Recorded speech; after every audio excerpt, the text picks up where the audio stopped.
ये तो सबको पहले से ही संभावना थी कि हम 5 की 5 सीटों को लाखों मतों से जीतेंगे। भारतीय जनता पार्टी के कार्यकर्ताओं की मेहनत और गवर्नमेंट के किए हुए काम और उसी का परिणाम है कि आज हम 5 की 5 सीटों को लाखों लाखों मतों से जीते। मुख्यतः मोदी जी को तीसरी बार भारत का प्रधानमंत्री बनना है, वो सपना तो बीजेपी के कार्यकर्ताओं का पूरा हो रहा है। लगभग पूरा स्पष्ट हो गया है कि हाँ, नरेंद्र मोदी जी इस देश के तीसरी बार प्रधानमंत्री बन रहे हैं। उत्तराखंड में भारतीय जनता पार्टी ने 5 लोकसभा सीटों पर विजयी दर्ज कर दी है। हमारे साथ पूर्व मुख्यमंत्री और पूर्व लोकसभा सांसद रमेश पोखरियाल निशंक जी हमारे साथ मौजूद हैं।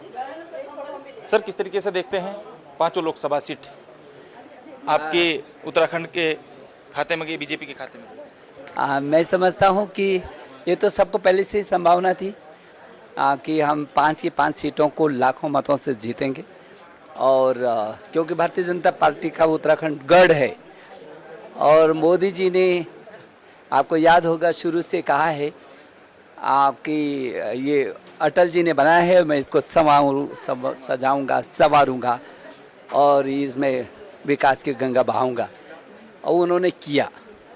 और इसलिए हमारे लिए सौभाग्य का विषय है कि जहां मोदी जी का हमको सानिध्य मिलता है, पार्टी के वरिष्ठ नेतृत्व का सानिध्य मिलता है, वहाँ भारतीय जनता पार्टी के कार्यकर्ताओं की मेहनत और गवर्नमेंट के किए हुए काम, ये दोनों बहुत अच्छे तरीके से हुए हैं और उसी का परिणाम है कि आज हम 5 की 5 सीटों को लाखों लाखों मतों से जीते। पीएम मोदी के लिए हमेशा से ही उत्तराखंड एक ड्रीम स्टेट रहा है और यहाँ के जो काम है वो भी उनके ड्रीम प्रोजेक्ट में शामिल रहे हैं।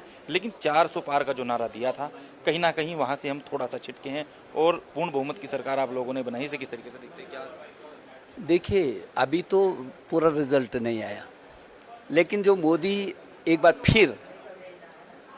मोदी सरकार एक बार फिर, तो मुख्यतः मोदी जी को तीसरी बार भारत का प्रधानमंत्री बनना है, वो सपना तो बीजेपी के कार्यकर्ताओं का पूरा हो रहा है।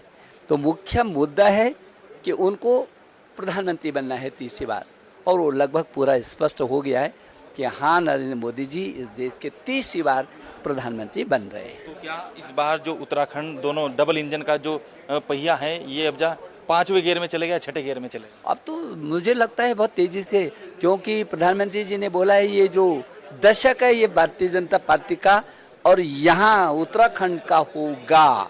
जो ये उत्तराखंड का जो दशक होगा और हम एक मॉडल स्टेट बनाने की ओर हैं। हमारे युवा मुख्यमंत्री है, मुझे भरोसा है कि जो एक आदर्श राज्य बनाने की हमारा सपना है और जो मोदी जी जिसको कहा है तो उसको हम पूरा करेंगे और हमारे लिए बहुत अच्छा अवसर है। कैसे सीएम धामी को लेकर पूर्व मुख्यमंत्री निशंक ने बड़ी बात कही है। उन्होंने कहा है कि मुख्यमंत्री पुष्कर सिंह धामी के नेतृत्व में हम एक बार फिर उत्तराखंड में विकास का जो पहिया है वो फर्राटा भरेगा, वो तेजी से कार्य करेगा। कैमरा पर्सन क्रिस्टोफर लॉरेंस का साथ थे। इस त्यागी दस्तक टाइम्स, देहरादून।